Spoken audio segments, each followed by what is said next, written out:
Oi, gente! Voltei. Seja bem-vindo ao canal. Se você não é inscrito ainda, se inscreva. Se você não tem nenhum motivo ainda para se inscrever, eu vou te dar um. Chegando aos 100 inscritos, eu vou doar no parque aqui da minha cidade os livros que eu já tenho e que eu já li. Então, eu já fiz isso e eu quero fazer mais ainda. Espero que esse seja um bom motivo. E hoje eu vou responder a um vídeo que eu vou deixar aqui no cards, que uma seguidora minha aqui pediu e gostaria de saber a resposta, então eu vou responder. Roda a vinheta.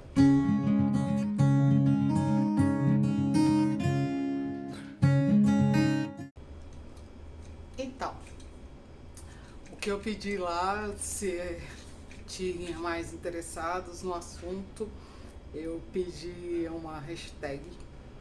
E aí teve uma pessoa interessada, muito obrigada a você. E a hashtag era quero saber mais, Mi. Então hoje eu vou responder essa hashtag. Para colocar um vídeo aqui eu sempre uso 4 estruturas, então eu não vou fazer diferente. Vou continuar com essas 4 estruturas para poder explicar.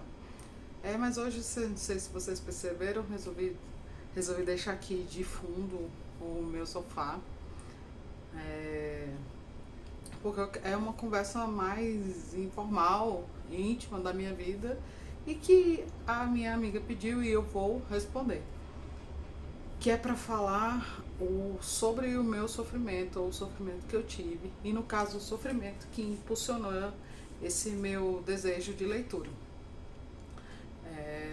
Tudo começou porque eu queria entender mais, ler outras histórias, saber outros casos. E aí eu comecei a ler tudo que eu encontrava sobre sofrimento. E ainda faço isso. Muito bem. Então tudo começou porque na minha família a minha irmã mais nova teve câncer. Então esse foi um motivo de muito sofrimento para nós.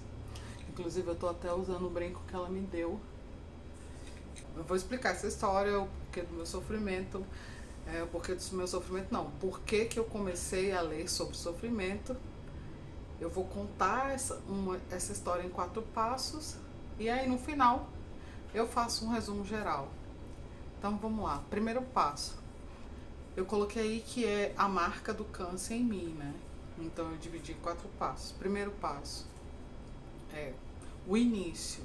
Como começou isso? Gente, começou. Eu não vou falar datas porque eu não lembro e tal, mas eu sei exatamente o momento onde eu estava quando ela me ligou.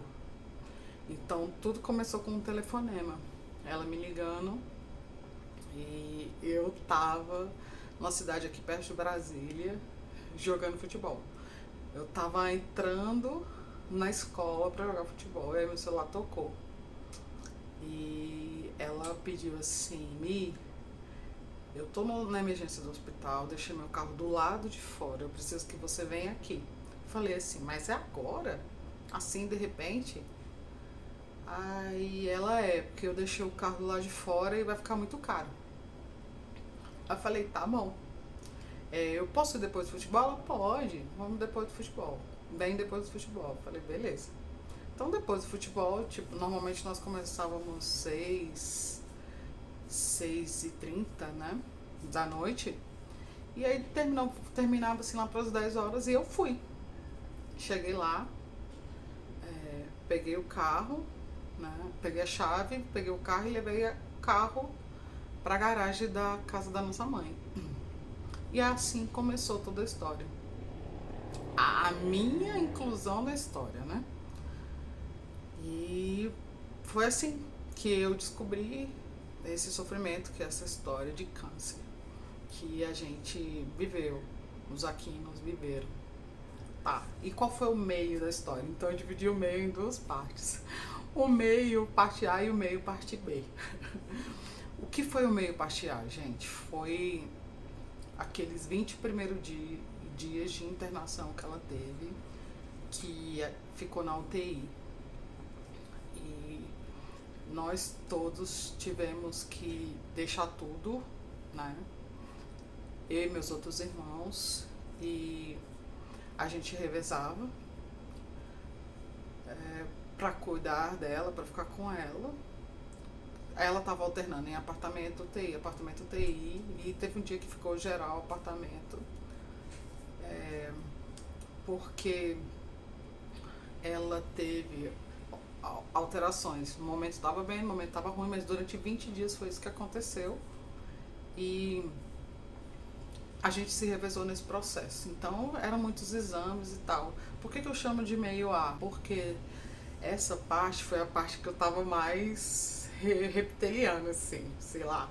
Eu queria bater em todo mundo que tocasse ela diferente, que furasse ela diferente, que machucasse ela diferente, que pra mim tava tudo diferente. Então eu tava muito brava, muito nervosa, muito alterada. Para vocês terem ideia, eu parei até de tomar café durante esse processo, porque o café me altera, né? Ele me alerta, ele me liga. Então eu parei, fiquei 20 dias sem tomar café. No primeiro dos 7 dias, 5 dias eu fiquei com muita dor de cabeça. Então, se você tem dificuldade com café e algum dia já pensou em parar, saiba, você vai sentir dor de cabeça. Aí, nessa hora, era muitas furadas, muito teste, muito aquilo. E o povo furava ela num lugar doído, difícil. E eu ficava brava com essas pessoas. Então eu estava muito estressada mesmo. E nessa hora também a gente teve dificuldades com o plano de saúde que ela tinha. Mas a gente foi em busca. Inclusive, nesse momento eu descobri o que ajuda do grupo, o que ajuda de grupos na sua vida, né? Uma amiga minha que conseguiu mover um grupo para me ajudar por iniciativa dela. E como eu estava tão brava, tão nervosa com tudo que a gente estava vivendo, às vezes eu não conseguia articular o pensamento. Então essa amiga veio e me ajudou na hora que precisava falar calmamente ou questionar alguma coisa com o plano de saúde e tal. Ela vinha e conversava, porque eu já não tinha mais estrutura para isso durante esses 20 dias. Então ela fez esse ajuste para mim, inclusive vou até mandar um beijo para ela aqui. E beijo para você, amiga. Deus te abençoe sempre. E o grupo também que ela conseguiu mover para me ajudar nessa história de plano de saúde, dificuldades e tal. Minha irmã ficou sem pagamento. E porque ela já estava encostada antes, porque ela tinha tido filho há pouco tempo e tal, já tinha feito uma cirurgia e tal, então ela já estava com problemas, dificuldades financeiras. E aí essa minha amiga também levantou com um grupo um dinheiro que ajudou a minha família. E também muito obrigada a eles, né? Eu sempre agradeço. E foi assim. Nesse tempo também, eu tenho que falar, meu time de futebol também me ajudou. Elas se reuniram e levantaram dinheiro para ajudar a minha família. E foi uma bênção também. Também quero mandar um beijo para todas elas. Muito obrigada. E essa é o meio, né? Parte A. E tem o meio, parte B, que eu queria contar para vocês também. Que é depois desse sofrimento de UTI e tal, a gente começou outra caminhada, que foi para tratar o câncer em si, né? Todo o tratamento. Então começou a peregrinação por hospitais diferentes, começou a peregrinação por clínicas diferentes. As dificuldades com o plano de saúde sempre continuaram. Era difícil para liberar as coisas, mas Deus foi ajudando e foi dando tudo certo. Esse processo de caminhar por diversos hospitais e frequentar todo dia o hospital, que era o processo da quimioterapia, da radioterapia, isso também foi me marcando demais, me mostrando uma realidade diariamente que eu não conhecia, nunca tinha visto, que eram muitas famílias na mesma situação que eu. Mas assim, o que me chocava lá era onde a gente ia, era muitas pessoas idosas, e a gente chegava, né, com a minha irmã, eu chegava com a minha irmã mais nova nessa situação, né, que aqueles idosos estavam, e isso me chocava sim. E todo mundo, a gente percebia que todo mundo ficava olhando a gente com uma cara assim de pesar, né? Com exceção dos médicos. Os médicos eram extremamente alegres, assim. Tem um médico que eu nunca vou esquecer dele. Ele recebia minha irmã assim: oi, minha linda, tudo bem? Como é que tá? E tudo foi me impactando, tudo foi me mudando, me alterando. É, o meu nível de estresse estava tão alto, que um dia a situação já estava amena, mas eu estava muito estressada. Só que eu não percebia. E a minha irmã chegou para mim e falou assim: para, nunca vou esquecer desse dia, gente, nunca vou esquecer desse dia. Ela chegou assim: para. Aí eu parei, o que foi ela? Você tem que ir no médico. Aí eu, mas o que eu tenho? Não tenho nada, não sei o que. Gente, uma coisa que eu aprendi nesse processo que grosseria e agressividade também é depressão. Né? Se você acha que depressão é a pessoa que fica sentada, deitada e tal, não é. E na minha vida eu já senti isso. Então, ela falou assim: vai no médico. Aí eu comecei a ir no médico. E fui me percebendo como pessoa que estava com problema mental, com dificuldades psicológicas e que eu precisava de ajuda. E aí teve a entrada de remédios, de cuidados para minha vida. Mais impressionante de tudo, assim, é que ela me mostrou isso. Ela me disse isso. Ela percebeu. Então foi uma lição e tanto que eu tirei, assim, disso. Tinha muitos processos, né? Que ela tirava as coisas assim de letra, muito suave. Vou dizer pra vocês, eu acho que eu vi minha irmã chorando uma única vez.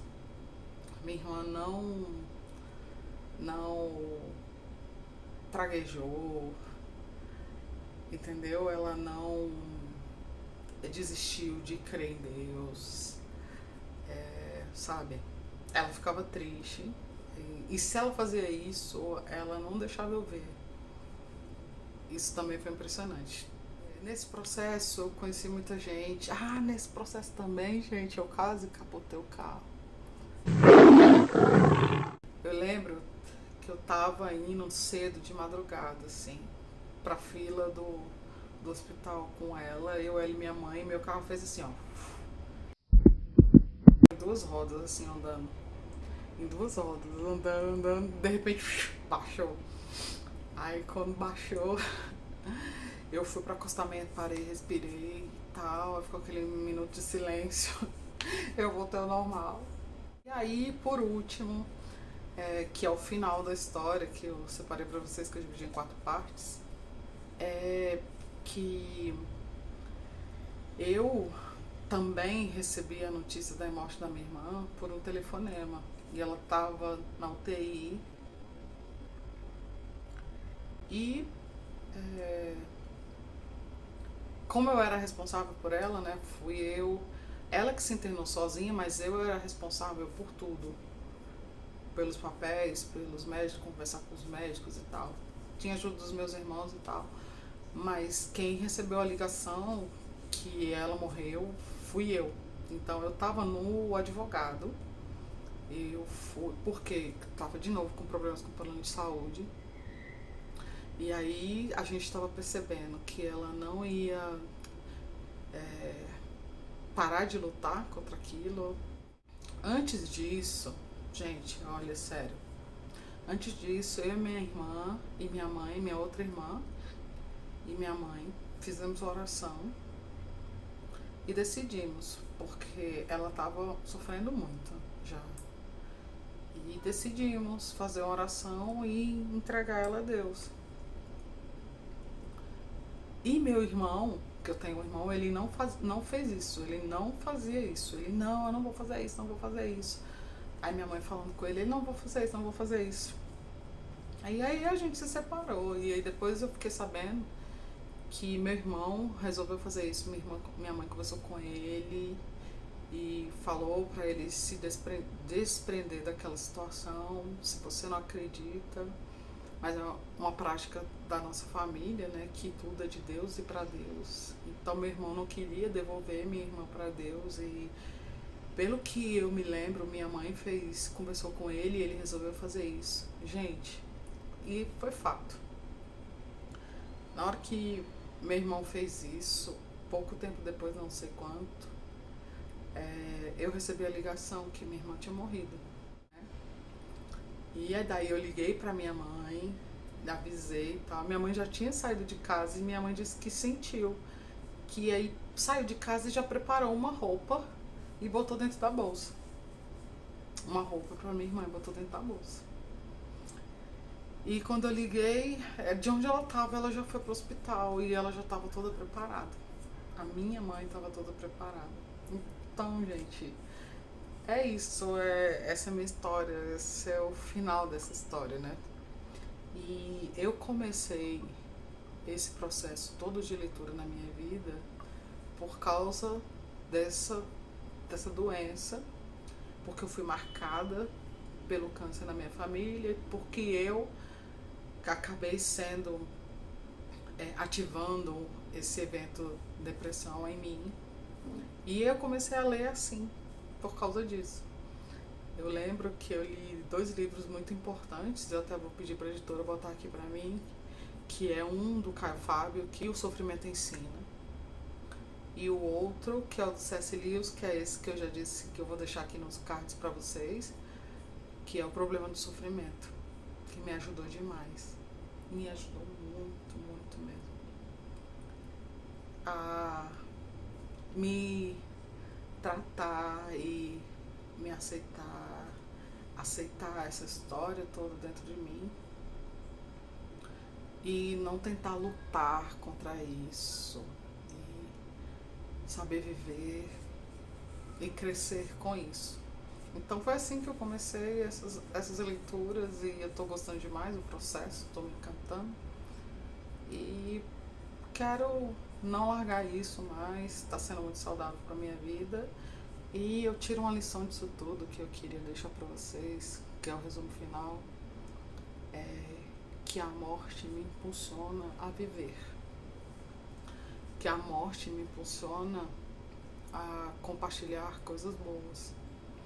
E tô fazendo esse vídeo para compartilhar, no final de tudo, uma coisa boa.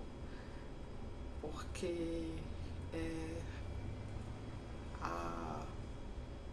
a vida da minha irmã ainda tá em mim. Ela tá no meu viver. E ela não ia querer que eu ficasse arrasada, destruída, caída. Ela queria que eu vivesse, continuasse bem, com a alegria que ela sempre teve. De todos nós, ela era a mais amável, a mais alegre, a mais despojada, a mais descontraída. Então, eu tô levando isso, não quero desistir disso. Então, obrigada por ter me ouvido até agora. Fique bem, eu estou fazendo a minha vida bem, sempre, tudo que eu faço. Então, obrigada, beijos, até a próxima, tchau.